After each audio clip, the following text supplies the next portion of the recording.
Can't really see it because of the glare from the TV. So, this is a Patreon Backseat critique, of course. I thought it was going to be the original crossover. Like, that whole week of when they crossed over, and I remember watching it on TV live as it happened in the 80s, because that's how old I am. But I was like, oh, it's the Christmas one. I don't think I've ever seen this, or if I did, I blocked it out. I don't know. Oh, okay. What patron wanted this? I believe this. Sorry, there's a lot of requests. I believe this is Ed Palenick. Well, Ed. When I was a little teeny kid, like I said, early 80s, I had like the He-Man glow-in-the-dark sword and the shield, and I would run around, strangely enough, wearing my Wonder Woman undershirt and underpants, like menacing the household. And like, by the power of Grayskull, I will not nap. No, I did watch She-Ra, but He-Man was always my favorite. So, did you ever watch He-Man or She-Ra when you were little? Occasionally, I much watch preferred. it every day. I much preferred the slightly later 80s toy-based kids shows. Mm-hmm. Why are you looking at my hair? Because you were like, fussing with it. You were fussing with it. Stuff like Visionaries and Transformers Generation 1 makes sense because and Mask and all. You're 3 years younger than me. Yeah. So you would. Yeah, this came out when I was like 2. So if it was aired in the UK, which I doubt, I would not remember it. I have the power. First thing I noticed, that Cringer / Battle Cat is not. He's in a crowd scene in the beginning, but I guess they just couldn't pay the voice actor or something because he's just not in it. Fuck him. I did notice in one of the big crowd scenes there was Elephant Man. Yeah, he's in it. I just think it's really funny. You know, I want him to scream that he is not an animal; he is a human being. And there was the peacock lady, who had fucking big blue peacock, feathers in the ass. And it's like, I don't think anyone told the makers of this that it's male peacocks who would look like that. True. Yeah, but then maybe it's like a Dax thing. Like, the peacock is always male, but she's a female incarnation of it. Maybe. And then there was the one probably thinking way too much into this. There's one who was a fairy who looked like a Technicolor version of Xena with wings, who was flying and putting stuff up on things. I found this. A lot of the people in Etheria really got on my nerves back in the day. And okay, you were so confused. You have to get. Wait a minute, but then because of the thing. Oh right. Yes, because this does not make sense.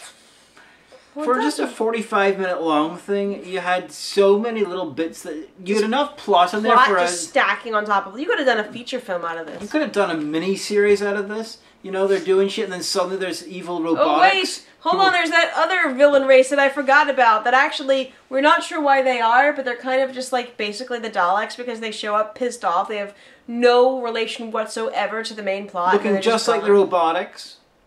Which was another 80s. Oh no, they seem to be changing their form. Yeah, says the horse. That was you mean they're transforming? That was the first time those characters actually appeared, that race appeared in the show. That was their entire introduction into either show. And the little guys? Mm-hmm. The machines? Yeah, them. That was their only appearance in either show. That's surprising because you have to remember that Mattel is basically around to sell toys, really. And one of them, I had battled that machine. Machines are basically like Ewoks crossed with GoBots, and the first one you see is basically Yondu, comic version of Yondu crossed with a crab and a Smurf. And then the next one was Skeletor doing an impersonation of Bill Cosby. Yeah, like literally, like it was Skeletor's voice actor. Like, wait a minute, is it meant to?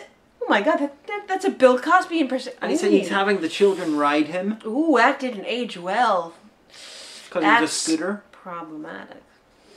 And then the fucking Monstroid, they do talk like Daleks. Clearly not reference to anything that's going on because Transformers wasn't airing at this time or anything. But yeah, they look just like the fucking robotics, and it's like, dude, leave the robotics alone. They only got a TV film pilot. They never got the full series. And robotics was pretty crap, but also pretty awesome. It's like, dude. So it's Christmas in Eternia. Leave the robotics alone. And everyone's come over from Etheria to hang out you know. And then I want them to go to a planet called Diphtheria. It would be so much better. Oh no. Your party died of diphtheria. You're never getting to Oregon now. Yeah. Oh, but yeah, so... And then there's a giant fucking computer thing. Looks just like Deep Thought from the 1980s Hitchhiker's Guide to the Galaxy TV show. That's Horde Prime. That's... What the fuck is that? He's in charge. I thought Hordak was a villain and Skeletor was a villain, and then they're both working for this giant fucking guy with an arm. No, because Skeletor he lives on Eternia, and he's I know that. He-Man's villain. Hordak is from Etheria. He's She-Ra's villain. They both work for Horde Prime. Why in all of my huge amount of experience because watching... it's a shared universe. In all my experience watching, Masters of the Universe related stuff, as in the feature film a couple of times and stuff years ago, I do not recall Skeletor working for anyone. Frank Langella would punch that giant fucking arm in the arm. It only really became important during crossovers. He would punch him in the fucking arm. Well, usually they're left to their own devices. Frank Langella would not be Although impressed. Skeletor was a better bad guy than Hordak. Hordak was just, he couldn't control his underlings, He looks like a Boston Terrier turned into a robot. He's brachycephalic. He's like Amy or Callie if they went evil and also were made of skulls. Yeah. You have Orko dancing with a fucking Technicolor koala owl thing. I forget what his name is. I used to remember. One of these shots where this fucking woman who has the power of making stuff green or not tries to turn stuff into spring and then into winter and all to make the kids amused. Because it started out as winter. She's like, I will make it spring. And then there's some weird Etheria plants around. They're like, no, silly. It happens. Christmas happens in the winter. She goes, okay. So she makes it winter, except it's like the same as it was before, but with poinsettias. But if you've never been to Earth, you don't know what a poinsettia is, do you? I don't even know what a poinsettia is, and I'm on Earth. They don't have them in this country? I don't know. They're those big red Christmas flowers. There's Christmas flowers? Well, they have red leaves, so they're a flower that. Wait, no, there are traditional Christmas flowers. Well, in America, yeah. They're poinsettias. Shows how little I pay attention to Christmas. No, it's a thing. Also, the poinsettias are they're actually I don't think they can kill. I think you'd have to eat a lot of it to kill you, but they're one of those things that you shouldn't let pets or small children get a hold of. Because there's little sharp bits in their leaves, and it can So you're telling me I should force children to eat plants to see if they're poinsettias or not? No, they can make you throw up. They can make you quite sick. So don't eat poinsettias. Anyway, there's this shot where that's going on, and it's like a fucking Escher painting. We have to stop and examine the layers here. Because you've got Orko and Koala Dude are dancing in the air. But every other bit of perspective makes it look like they should be behind the other characters, but yet they're in front of the girl. Yeah, they're in front of She-Ra, No, She-Ra wasn't there. It was her wee friend. Well, yeah, she was in front of someone, in front of part of her arm, but them being in front of her means that they must be really far forward. But every other shot makes it look like they're really far back. And it was just like. But she's on the same plane as the other guy. Perspectively, all fucked up. Yeah. She was like, wait a second, now Man at Arms knows he's He-Man. I'm like, nah, he's the Confederate, he knows. I mean Confederate as in in on it, not like he's from... I thought Orko knew and the Sorceress knows. No, the Sorceress always knows because she was the one that separated the twins to begin with. Did Man at Arms know in the film? I don't know. I've never seen the film. You've never seen the live-action He-Man? I've seen bits of it at someone's birthday party on VHS when I was young. I know. Because it wasn't the same... Patron! No. Request! It's gonna... She won't watch it unless you request it. No, it's gonna ruin everything. Request it. Well, she will get angry. Pay her money. I won't get angry, but it's just not the same. It's not the same voice actors. It's not what I know. I remember, actually, going off to play with kids outside... during the party, because there were some kids watching a movie, there were some kids outside, because this is not He-Man. Don't lie to me. Who is this fucker? He's not animated. Someone who's not a patron, become a patron, or if you are a patron, as long as you haven't got your video yet, you can change your thing. But request Masters of the Universe live action. I have so much Otherwise, she will not watch it, and she will be angry, and she will play up the anger. She will play up the anger for the video. It'll be hilarious. I might get her drunk. No. It'll be amazing. No, because I want to... You want to see this. Anyway. And there was a lot of, logic issues. Oh, yes, I have this transporter ray that I've built, but it requires a tellurium water crystal. They don't have any on this planet. And they're like, oh, we have it in Etheria. I'll go fetch one. I built a cure for cancer. Unfortunately, it only works with this thing that I find on Jupiter. How did you build the machine based on a critical part that you've never held? And then, like, they use the transport ray, and then Orko's like, oh, fuck, I gotta walk into the light, you know, because this is the end of Poltergeist, we and then I can teleport. And so he brings the children with him because reasons. So basically, the framing device is that it's Christmas on Eternia, but they're basically making an unmanned drone to keep an eye on Skeletor. It looks just like a ship. They launch it, and Orko had snuck inside. He fucks with it. Shenanigans ensue. He ends up going to hyperspace and crash landing on Earth, where he meets two girls, Alicia and Miguel, who appear to be different ethnicities, but Miguel's siblings. apparently a girl now. Yeah, Miguel. You said two girls. Oh, two kids. One girl, one boy. Miguel and Alicia. But it's just... And then they end up on Eternia, and they don't seem to be upset by this. They get back to Eternia via this teleportation ray. Now, Orko very particularly says you gotta walk into the light in order to be teleported. And so he grabs the kids for some reason and brings them with him, even though he doesn't have to. Wait a minute, if he's never had a water crystal, so the thing has never been operated, why would he have offhanded mentioned it to Orko? If I ever use the transporter machine, walk into the light. And then, in order to get the water crystal, they had to get a mermaid to go to another piece of water that is not connected to the main water. Her name was like Mermissa. Yeah, which is not connected to the water that the mermaid lives in. So the mermaid had to apparently, I'm guessing, hop across land to get to this piece of water. And then She-Ra had to defeat. And she had this like half Russian, half French accent. Yeah. And then they gotta defeat this giant fucking T-Rex. It's literally got a T-Rex body, Godzilla like style, inside the water. So it's not at all designed for water stuff. Okay, and then... It's the lair of the beast monster. It's actually called the beast monster. And then Orko is like, you gotta walk into the light to get to use the teleporter. And then a second later, the entire ship goes. Yeah. So that was a plot hole that was created for no reason at all. They could have just teleported the fucking ship and Orko could have been like, oh, what's going on?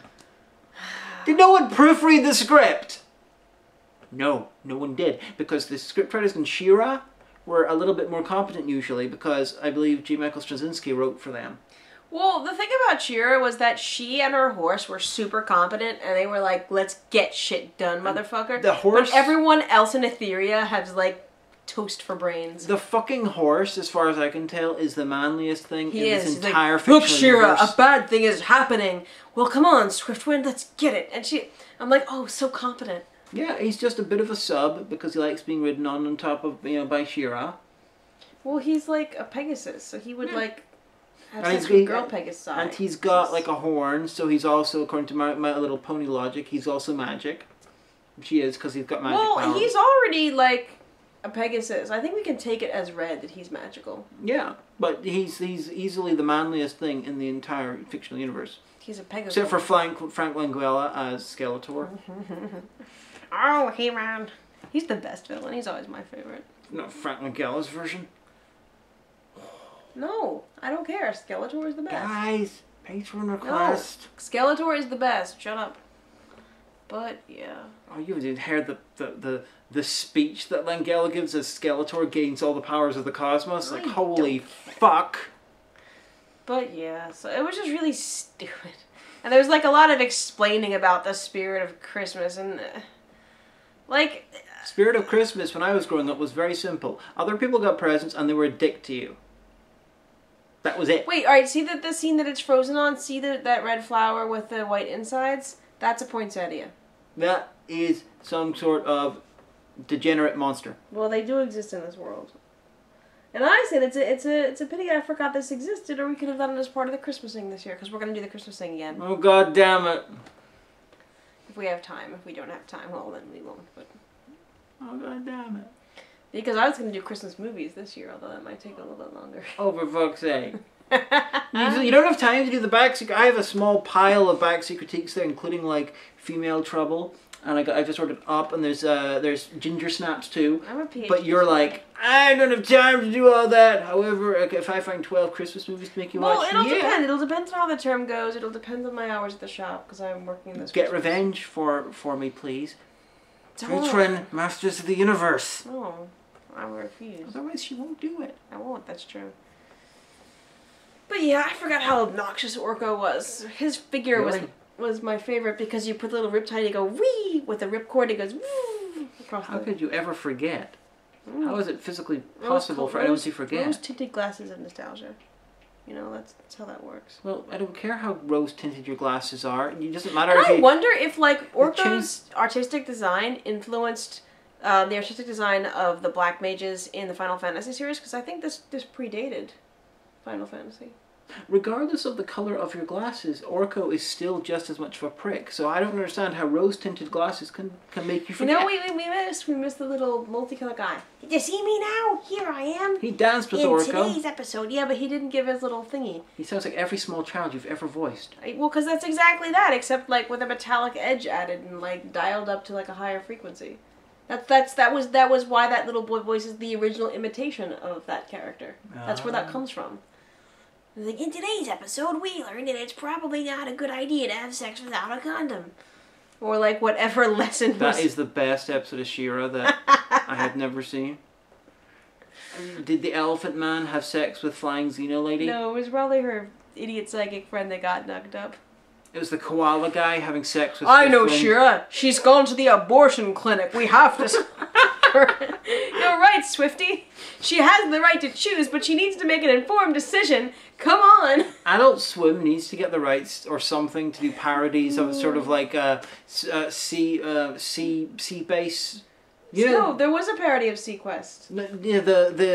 The version they did, like that, but involving He-Man footage or Space Ghost. They need to take the footage and remix it hilariously.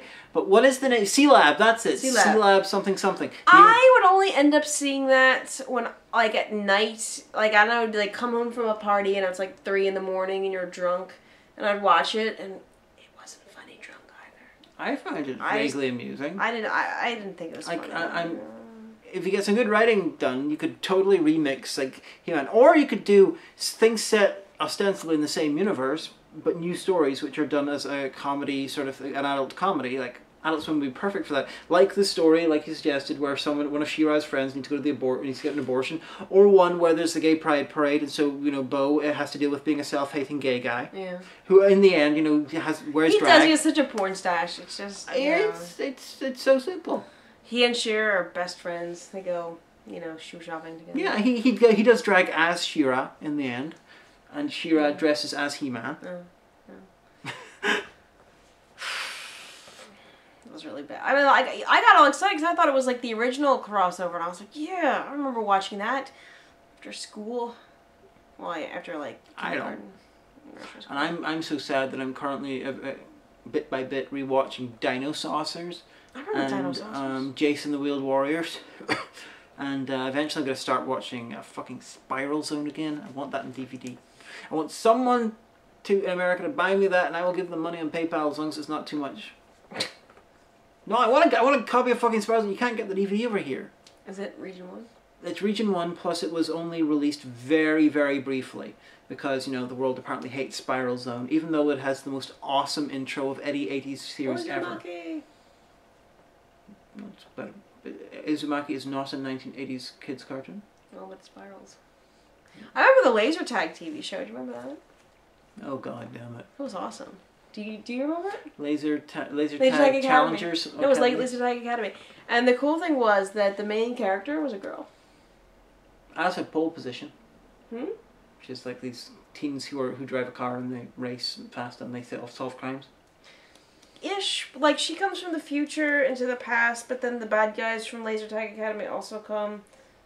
It was basically just to sell the toy, really. But the toys are really awesome. If I had a friend who had them, I coveted them. I really wanted them. They vibrate when you got hit. He-Man and She-Ra is not actually the earliest example of an 80s kids cartoon universe. I'm going to say cinematic universe, but just general universe. Because even back in the 80s, G.I. Joe and Transformers were set in the same universe. I knew that. But since then, and then they had a third show at the same time, but it only lasted 13 episodes, Inhumanoids, which was weird. Was that the one where they had the stabs that were holographic, the toys? No, that was Visionaries. Okay. That was not related. I remember the bug one. The bug one. But I think I only had one season. It wasn't Insectoids, but it was like that. When they were like insect people, but they rode big flies, and I wanted the toys. Dragon Riders. No. They rode flies, not dragonflies, like house flies. Don't know that one. It exists because we talked about it in Lesbian Talk and someone commented once on it. But, okay, you got Transformers, you got G.I. Joe, you've got Inhumanoids. But since then, because Hasbro's bought the rights to other shows, in like comics and stuff, it's also expanded to include Mask and GoBots. So they got 5 shows that are technically in the same universe. The 80s verse. Yeah. I feel bad because a lot of people watching have like no idea about any of these shows. So I'm going to talk about something that happened. I was like, oh, I was really young. It was like 1984 or 85 or something like that. And like one of the girls I worked was like, I was negative of this. And I was like, shut up. Shut up, no one asked you. Well, I do like collecting 1980s kids shows. Like I've got a bunch of them. I've got like Thundercats, I've got Dungeons and Dragons, Ulysses 31. Ulysses 31 is probably the best of the 80s kids shows. You've said that many times. It's the only one I can think of that could be adapted into a serious live action show, a la sort of, Battlestar Galactica-ish type thing. Because it's just high concept and weird enough that it can work, because it is fucking demented. There you go. You should find out who has the rights. Like, I don't know what you do so with I that can send them a letter? Yes. Dear people. Please, dear... Oh, we were just talking about this in Lesbian Talk. Dear Netflix! You're making a Dark Crystal series, you're making possibly a Dread series. Please turn Ulysses 31 into a live action show, and please get Gerald Butler to wear a really ridiculous wig as Ulysses. Dear Netflix, do everything we want that is good at the end. Yeah. And, when you're doing the intro, keep the same intro, just maybe change the singing to Latin and make everything like a Gregorian chant. It would be so cool. Alright. But yeah, patrons, so we watched the thing. We watched it. Yeah, and I'm gonna probably post Lesbian Talk now because we recorded that earlier. And cry because another one of my childhood memories is gone. It's not gone, it's right there. It's just been like sullied upon. It's like one of those things where you're like, wow, I forgot how bad this was when I was a kid and didn't know any better. Originally this was supposed to be the Hagen review.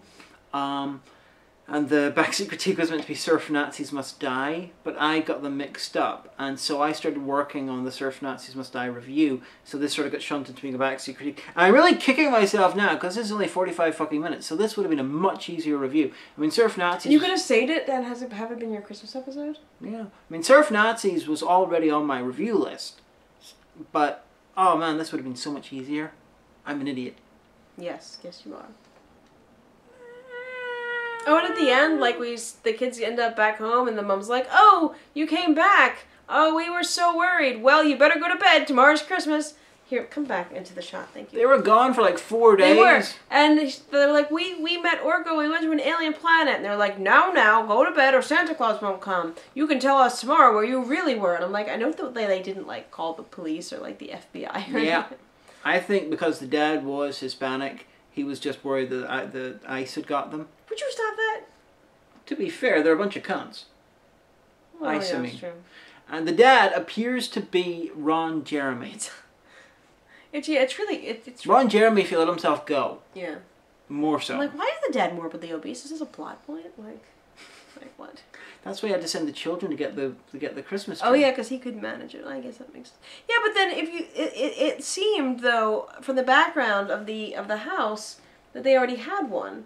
So they just wanted another one of those greedy little kids. Get one? Like, while the kids were gone? Like, well, they didn't come back, we'll have to get our own. This is a celebratory Christmas tree because we're done with those kids. Brr, brr, brr, brr, brr. And they gave them, like, flying belts to go back with. And they're like, we have flying belts. And they're like, lol. That's so bad. But, yeah.